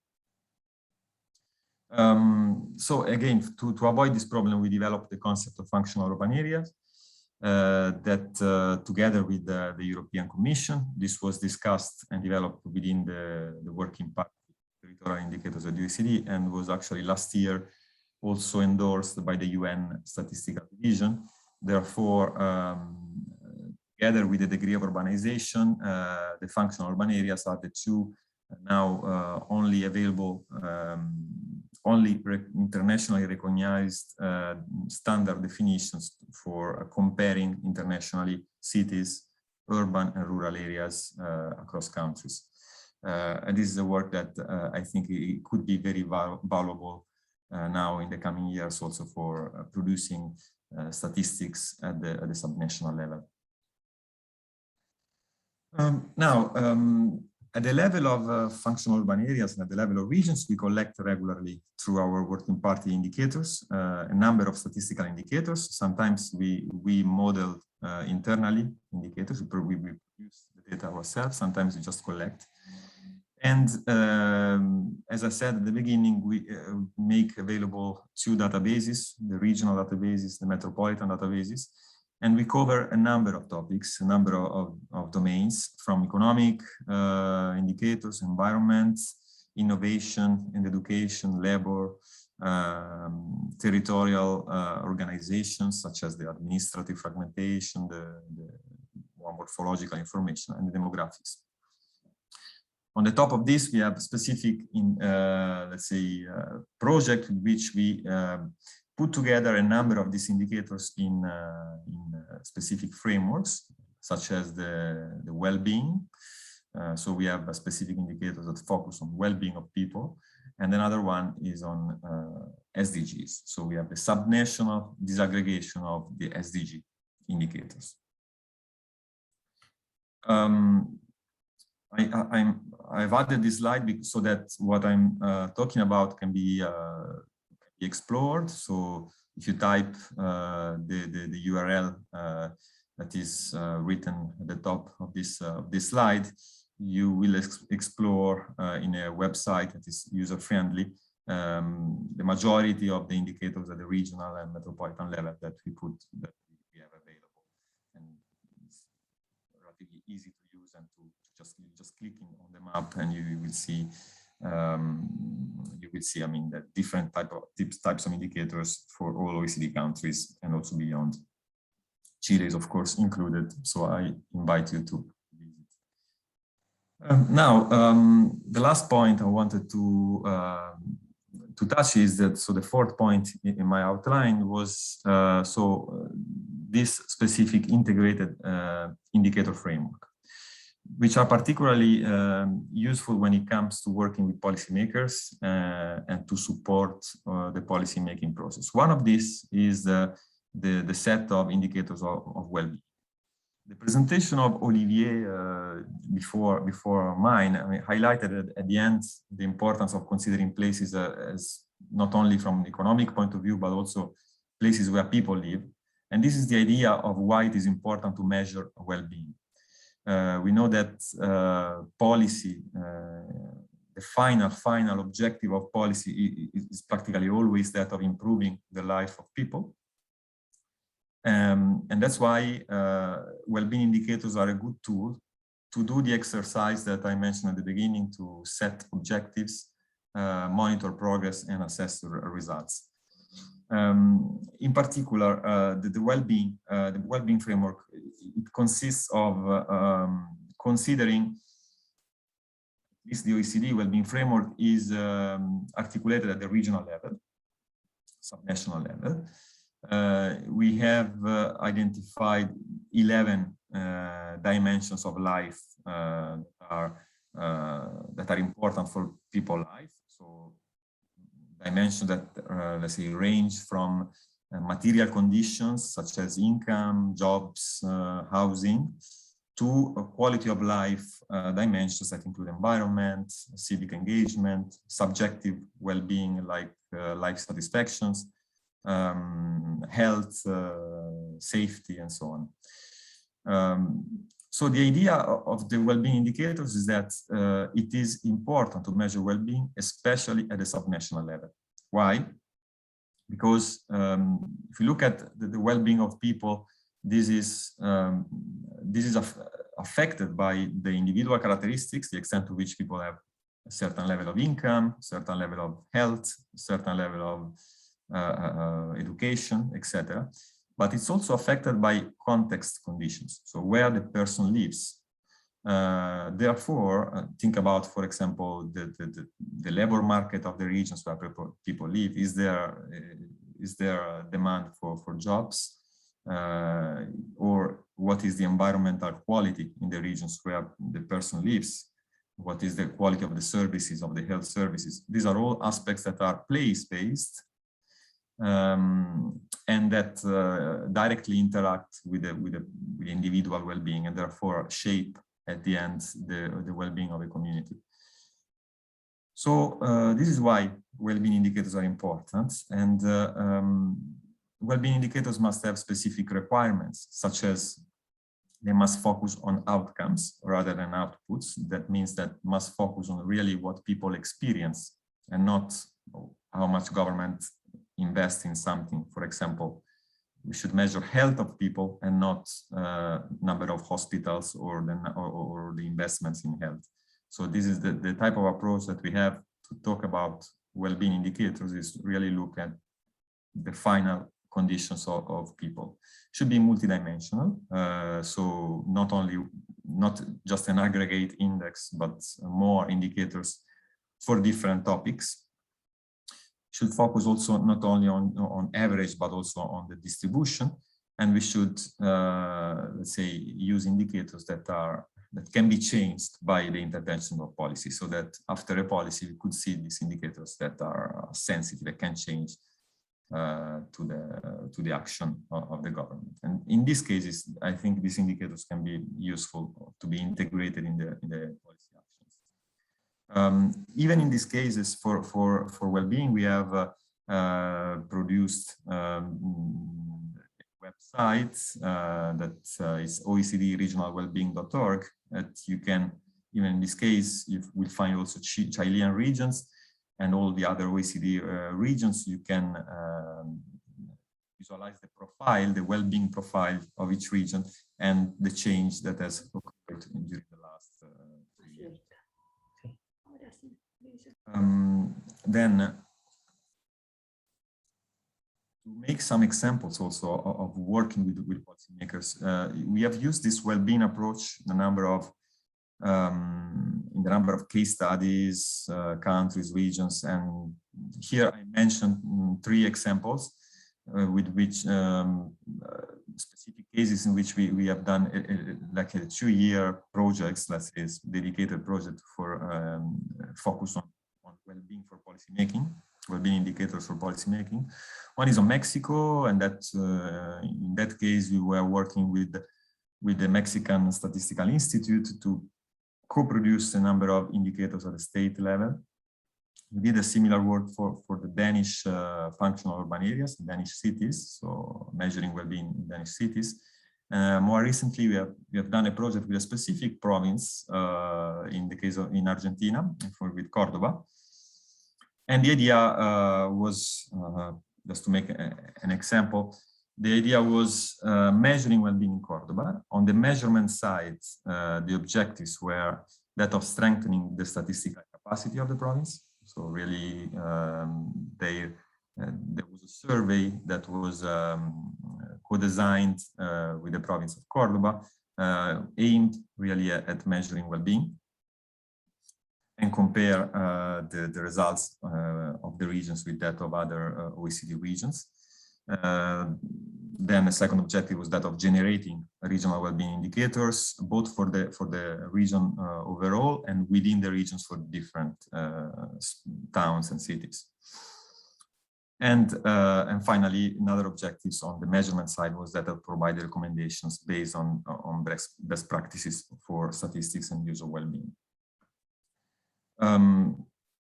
The project, as I said, lasted overall since the start of the first interaction till the launch of the final report, lasted about 2 years with not only a data work, but actually a policy dialogue. So using the data to then, let's say, accompanying the province in integrating the indicators and using those for, let's say, for identifying complementarities and priorities among the different policy domains. So just to complement this on Cordova, so there were 3 pillars. I think this can be useful to understand how data was used in this specific case on subnational policymaking. There were 3 pillars. One was about the regional development strategy. So the regions designed a well-being strategy, actually a regional development strategy based on well-being indicators. Therefore, strategy had specific objectives that were linked to specific indicators.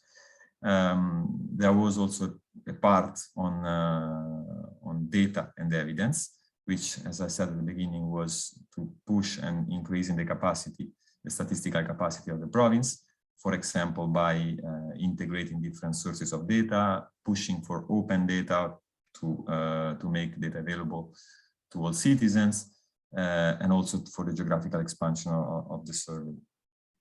And then the third pillar was that of using these indicators in the process of policymaking, therefore, for cooperation with municipalities to, let's say, understanding a metropolitan governance, therefore, what were the actors for having the cooperation and to have continuity of policy. Another, let's say, indicator framework that we have developed even more recently is the disaggregation of what we call the localizing SDGs, the Sustainable Development Goals.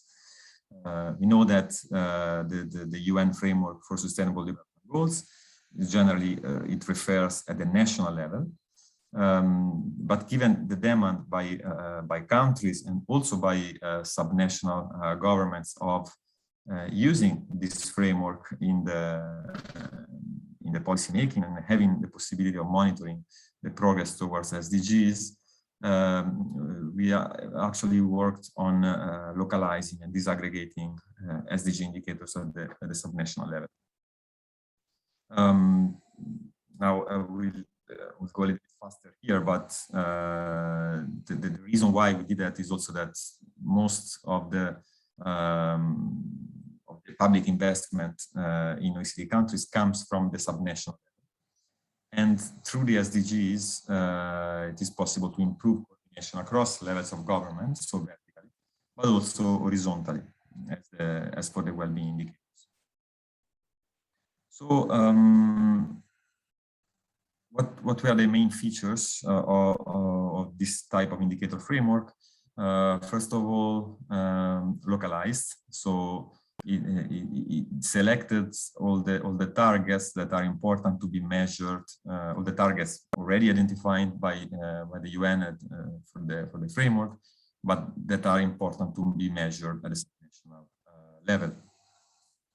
It's important to use comparable units. So again, making sure that regions have similar size, that cities are consistently defined, for example, through the FUAs, the functional urban areas. The importance of having harmonized indicators. So for all countries, we use the same definitions, not only of the geography, but also of the exactly the same definition of indicators, same methods, same type of sources. and then having a consensus on methodology to how to measure the distance towards the SDGs. In terms of what is the end value, how to build composite indexes, and how to monitor. This is another case in which there is a website that facilitates the exploration of this data work. So there is enormous amount of indicators, data in a large amount of cities and regions in all OECD countries. But these web pages and these web tools can really help going through in a very easy way, selecting the SDG of interest, selecting the region or the metropolitan area of interest, and looking at the distance of each of those to the SDGs. So I invite also to have a look. I will share the slides after this.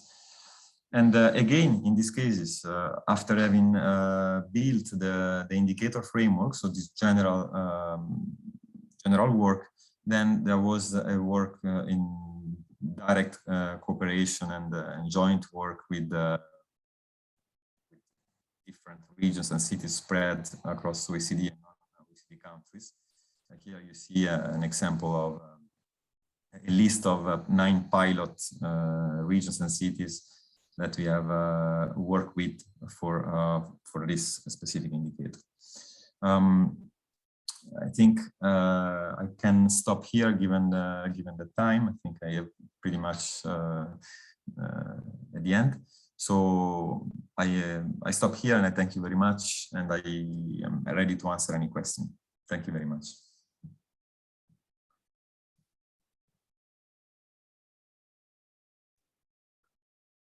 Muchísimas gracias, Paolo, por la presentación. Estoy revisando el área de preguntas y respuestas y nos llegó una que voy a proceder a leértela a Paolo.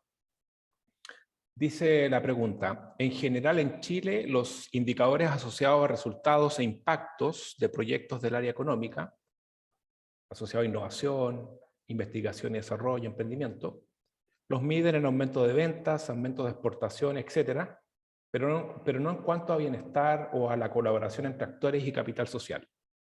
¿Tienes indicadores asociados a estos aspectos en la OECD?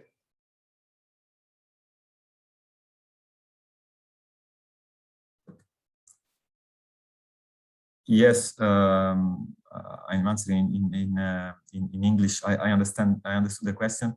We have indicators not only on well-being, we have indicators also on economic activities, trade, and then a number of dimensions.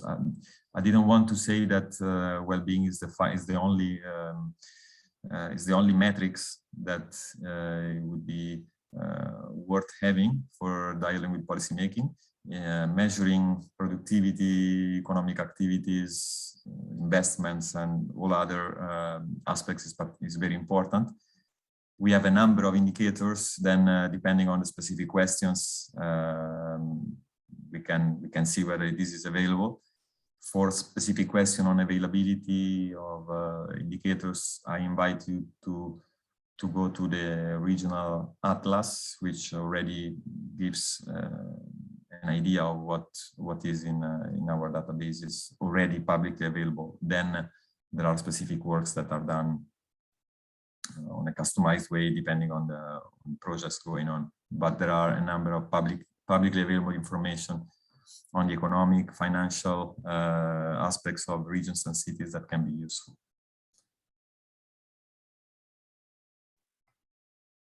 Muchísimas gracias, questions, Paolo. in the chat.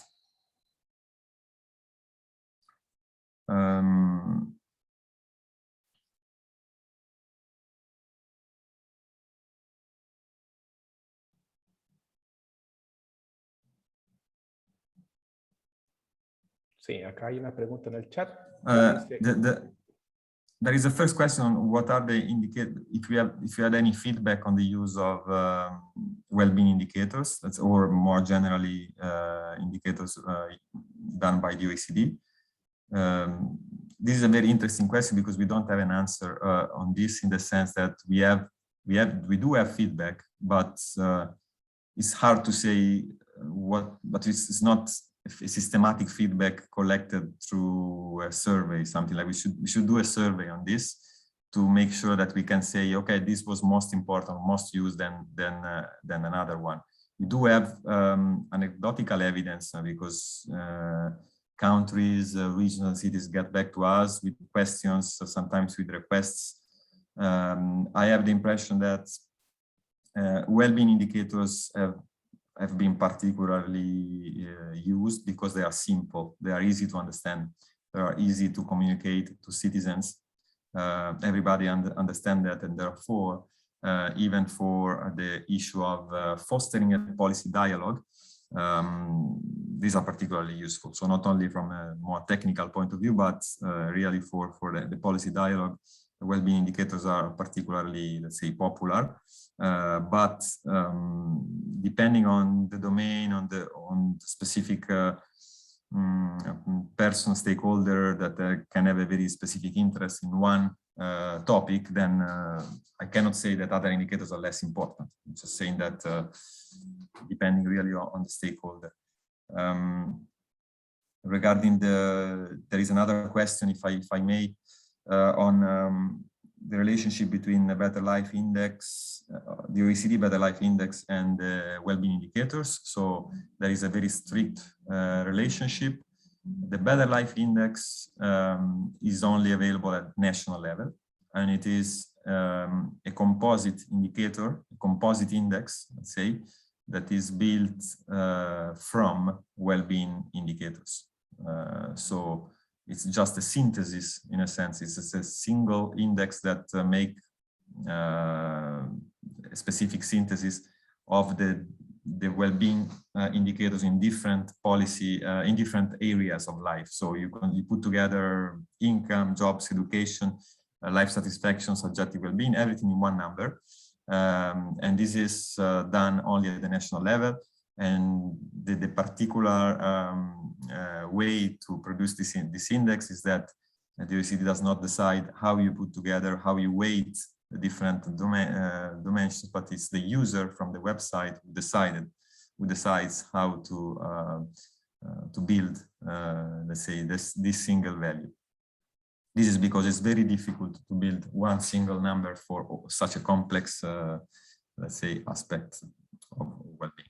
At the regional level, so at the subnational level, we only keep, let's say, the different 11 dimensions separated without producing a single index. Muchísimas gracias, Pablo. Perdón. Yes, there is a comment by Mauro on a study, actually a study on Chile now that it's in the process of let's say decentralization. It's true that also understanding and improving the local knowledge, let's say through good indicators for policymaking. I agree that it will be very it will be important and very interesting, and I would be happy if such a study would start. Yeah. Muchísimas gracias, Paolo. Muchas gracias por la presentación y el tiempo que tomaste para responder nuestras consultas. Para finalizar y dar cierre a este seminario internacional, damos paso a nuestra última presentación a cargo de Felipe Comens, gerente general de Corfo, quien expondrá el nuevo rol que toma Corfo en este proceso y cómo vamos a apoyar en el futuro, digamos, el desarrollo de disponibilización de data subnacional. Hola, gracias André. Voy a compartir pantalla. Ustedes me dicen si se ve. Vamos a poner en formato presentación. ¿Se alcanza a ver bien? Se ve bien. Sí. Bueno, Andrés, gracias por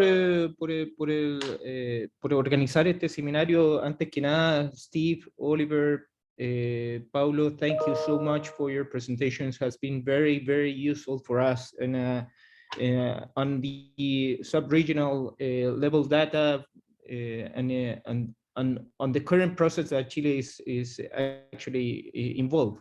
So really thank you for your time and your effort and for your presentations. I'm going to do this presentation in Spanish in order to for the audience, and actually it's better for me. Bueno, gracias, como decía, a Steve, Oliver y Paulo por la presentación. Ha sido súper útil para nosotros que estamos justamente viviendo un momento de regionalización, de empoderamiento de los gobiernos regionales y en el cual la importancia de tener datos regionales pasa a ser algo crítico y algo que está un poco en el ADN de Corfo, la preocupación por los datos. Solo modo introductorio y muy cortito, fue Corfo en los años 50 quien hizo las primeras cuentas nacionales en el país. Fue Corfo en los años 2000 que introdujo la medición precisa de la productividad de la economía.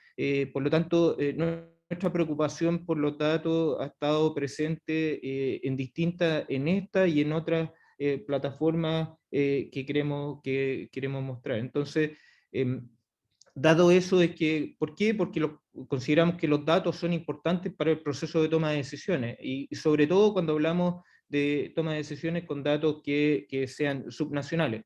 Entonces, lo que les quiero contar acá, voy a achicar eso. Lo que les quiero contar aquí es básicamente por qué es importante disponibilizar los datos subnacionales, cuál es la misión de Corfo, la descentralización y la provisión de los datos subnacionales, nuestros primeros pasos y lo que viene. Entonces, si me permiten, con el primer punto respecto de por qué es importante disponibilizar datos subnacionales, hay 4 elementos que son relevantes. Lo primero es ponernos de acuerdo de qué es lo que entendemos por datos subnacionales y que lo entendemos como que son pertenecientes a un territorio o una región en particular, y que nos da información para justamente tomar esa decisión. Entonces, ¿por qué son necesarios? Porque la focalización y la intervención de los gobiernos locales en sus territorios, sin esos datos se hace más difícil. Ayuda, por lo tanto, a esa toma de decisión que decía adelante, al focalizar la ayuda y la satisfacción de las necesidades locales específicas. Y para Corfo, y qué es lo que nos mueve, porque el desarrollo queremos que llegue a todos, a todas las regiones, a todos los rincones de nuestro país. Ahora, ¿por qué Corfo? Y cómo está Corfo en el contexto de la descentralización. Solo para comentar que la misión de Corfo es fomentar la inversión, la innovación y el emprendimiento, fortaleciendo además el capital humano y el desarrollo tecnológico para mejorar la productividad del país y alcanzar posiciones de liderazgo mundial en materia de competitividad. Por lo tanto, tenemos un elemento, que uno extrae elementos de la misión, es que la inversión, la innovación, el fomento productivo, el emprendimiento, capital humano, que es extraordinariamente importante, y sobre todo el desarrollo tecnológico, son elementos críticos para lograr un mejor capital humano, pero y de manera de que promueva la productividad del país y además apoye tasas de crecimiento que tanto necesita nuestro país. Y en ese contexto la descentralización va desde su finalidad en cuanto a que asegurar el desarrollo equitativo y equilibrado del territorio, eso es crítico. y nos vamos moviendo desde por qué es importante y cómo vamos llegando a Corfo. Luego viene una provisión más eficaz y eficiente de bienes y servicios públicos, implica la planificación e intervención local, implica el mejoramiento de la capacidad de detección y gestión de inversiones, de círculos virtuosos, y finalmente, desde un punto de vista que nos interesa mucho en Corfo, es que implica apoyar el proceso de toma de decisiones regionales basada en evidencia. Entonces, permítanme un segundo en mostrarles un ejemplo. Y este es un informe de un portafolio de proyectos que tiene la gerencia de redes y territorio, que es una gerencia que actúa directamente a lo largo de nuestro país. Este es un proyecto que es básicamente a través de un instrumento, el PAR. Vimos qué es lo que pasaba con proyectos postulados para el sector turismo del PAR, en especial en la comuna de Montepatria. En dicha comuna no hay proyectos asociados al sector turismo, y quisimos justamente apoyar lo que pasaba ahí. Tuvimos 42 proyectos que, viendo las redes en el territorio, existen justamente beneficiarios de esos rubros a través de la información que tenemos a través del servicio de impuestos internos, que no están conectados, y por eso lo que queremos es que los podemos conectar de manera que haya unas acciones de articulación. O sea, inicialmente no habían proyectos turísticos, vemos la base de datos del rubro en el servicio de impuestos internos, vemos que hay 42 de estos proyectos que están del sector turismo, y sin embargo no están desconectados, que podrían generar obviamente unas acciones de articulación y poder beneficiarse de, entre comillas, actuando en conjunto. Nuestro primer paso ha sido trabajar directamente con las direcciones regionales de Corfo en tres aspectos.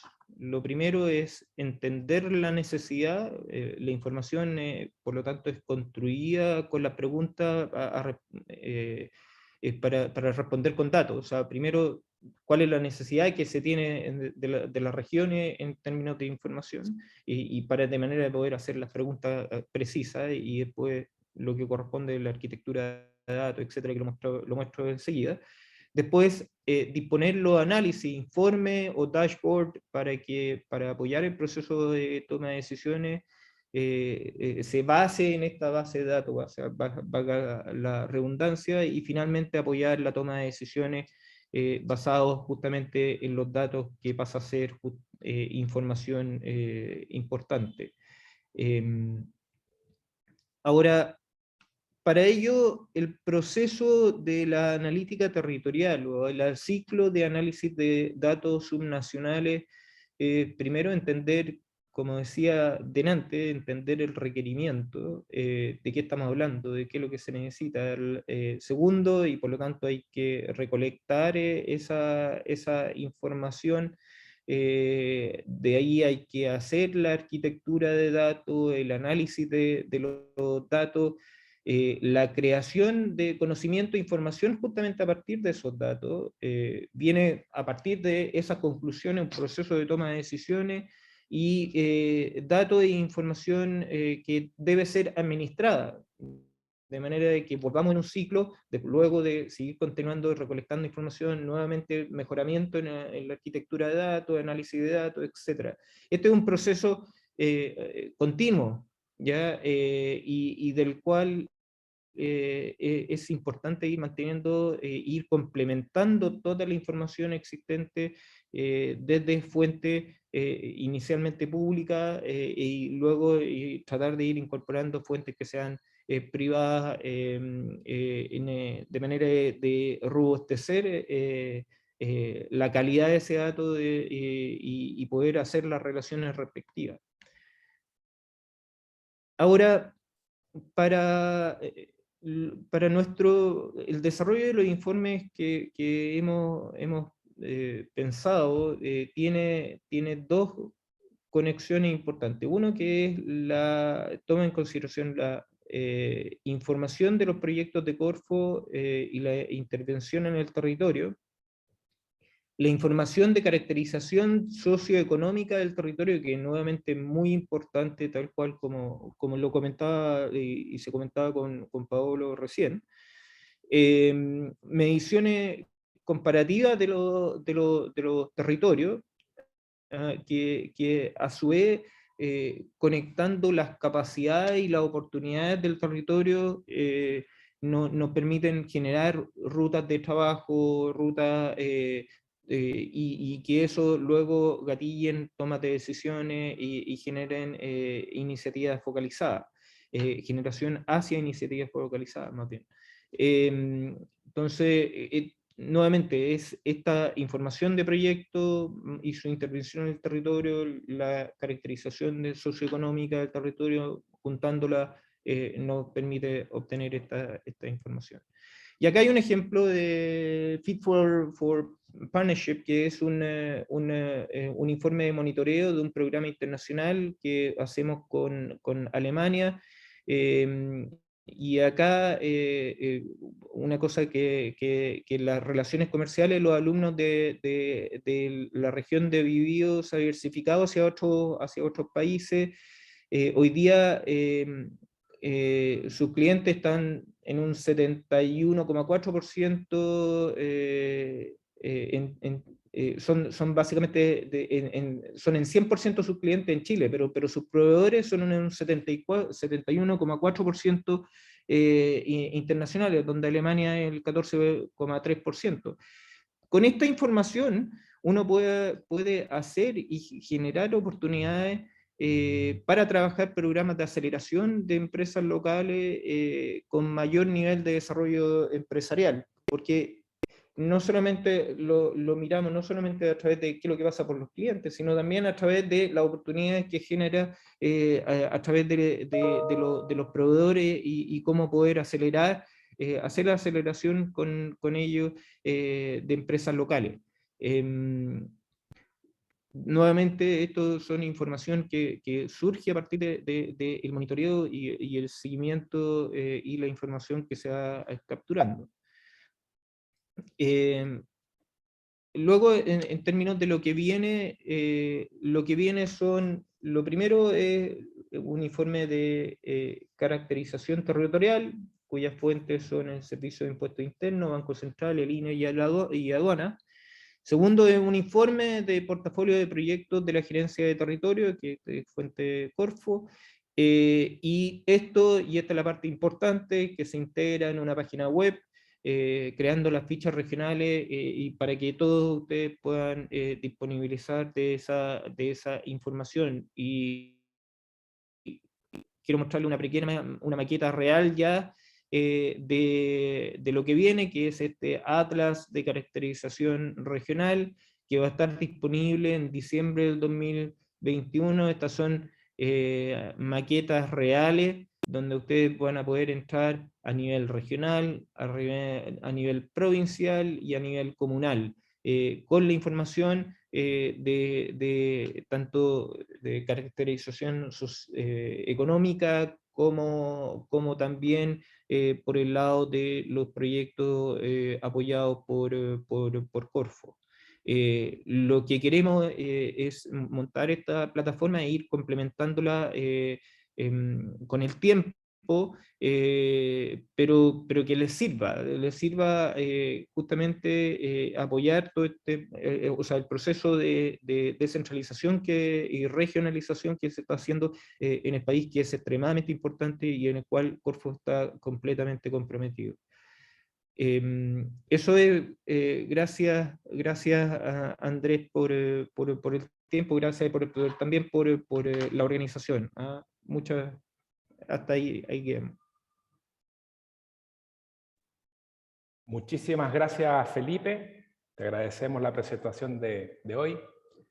Y bueno, para todos los que asisten hoy día al evento, muy buenas noticias tenemos para todos ustedes de disponibilizar esta plataforma de datos a finales de año, que sin duda con el trabajo conjunto que hemos estado haciendo con las direcciones regionales de Corfo y la vinculación con los actores locales, vamos a poder irla mejorando y actualizando, que es lo que más nos piden. Esperamos que este espacio haya sido de interés para todos ustedes. Si existen dudas, consultas, por favor escribirme directamente a mi correo electrónico, que lo vamos a dejar escrito en el chat. Como aviso, les comentamos que vamos a dejar disponibles todas las presentaciones del día de hoy en un link que enviaremos vía correo electrónico a todas las personas que se inscribieron en el seminario que estamos concluyendo en este momento. Agradecemos a todos los panelistas, a todos los expositores del día de hoy, por su tiempo, por sus buenas presentaciones, y espero digamos, que esto haya sido de su agrado, que tengan una muy buena jornada. Muchísimas gracias por su atención y hasta un próximo evento. Muchas gracias. Gracias, adiós. Gracias, Gracias, Olivier. gracias, Gracias, Oliver, Pablo. gracias, Pablo.